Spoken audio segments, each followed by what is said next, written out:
নমস্কার বন্ধুরা, পানমুড়ির নতুন একটি ভিডিওর সাথে আপনাদের স্বাগত জানাই। আশা করি সবাই খুব ভালো আছেন। এখন ঘড়িতে বাজে সকাল 7:30। আর আজ খুব বৃষ্টি হচ্ছিল সকাল থেকে। কাল রাতেও খুব বৃষ্টি হয়েছে আর সকাল থেকেও খুব বৃষ্টি হচ্ছিল। এই বৃষ্টির মধ্যে দিদির ইচ্ছা হচ্ছিল একটু চা খাবে। তো তার জন্য বাড়িতে তো সেভাবে চা খাওয়া হয় না, সেজন্য দোকান থেকে একটা চায়ের প্যাকেট কিনে আনলাম আর দিদি চা বানিয়েছিল। তো বাড়ির সবাই মিলে চা খেলাম আর তারপর আমি এদিকে রান্নাঘরে চলে এসেছি দুপুরে রান্নার জন্য, সবজিপত্রগুলো কাটার জন্য। আর এদিকে আজকে পালং শাক রান্না হবে আর আলুটা আগে কেটে নিচ্ছিলাম। মাছের ঝোল রান্না হবে বলছিল, তার জন্য আলুটাকে কেটে রাখছিলাম, সিদ্ধ বসাতে দেবো।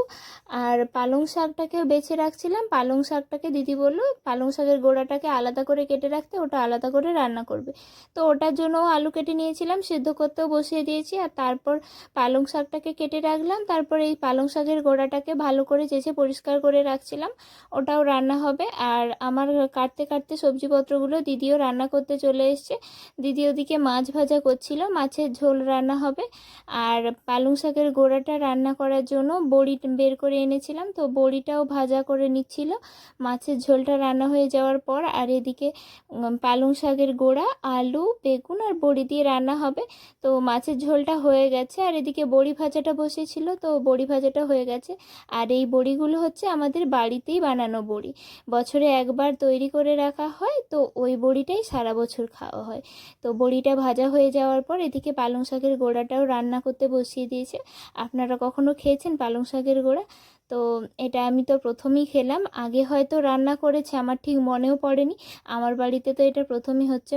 আর পালং শাকের গোড়াটা রান্না করে নিল, ওটা কাঁচা লঙ্কা দিয়ে রান্না করেছিল, তারপর শাকটাও রান্না করে নিয়েছে। আর আমার পরীক্ষা আছে, তো পরের সপ্তাহে পরীক্ষা আছে, যার জন্য ব্যাগ তো আমি এই ব্যাগ ব্যবহার করি না এখন আর, তো বড় ব্যাগটা নিয়ে যেতে হবে। বই, খাতা, জলের বোতল, টিফিন বক্স, তো বড় ব্যাগ না হলে হবে না। তো এই ব্যাগটা সেই স্কুলেরই ব্যাগ। তো এই ব্যাগটাকে বের করলাম, ঝেড়ে মুছে পরিষ্কার করলাম। একটু নোংরা হয়েছিল, ভাবছিলাম প্রথমে ধুয়ে দেবো, তারপর ভাবলাম যে ঝেড়ে মুছেই নিই। তো ব্যাগটাকে ঝেড়ে মুছে পরিষ্কার করে রাখলাম আর দুপুরে ভাত খেলাম। আর তারপর আম কাটা হয়েছিল, তো আম খেলাম। আর তারপর আবার বৃষ্টি শুরু হলো দুপুর থেকে। তো বৃষ্টি হয়ে যাচ্ছিল, সকাল থেকে তো বৃষ্টি পড়ছিলই, আবার দুপুরে বৃষ্টি শুরু হলো।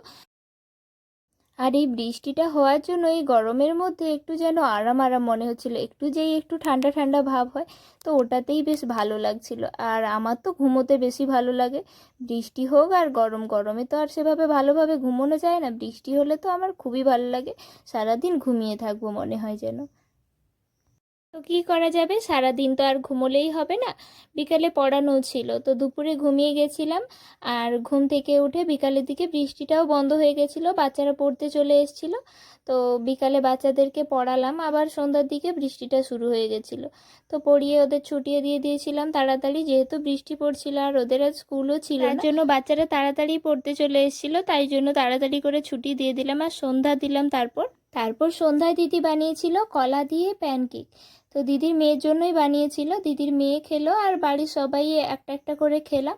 আর তারপর আগের দিনে চিকেন ছিল, তো ওই চিকেনটা দিয়ে দিদি চিকেন রোল বানিয়েছিল।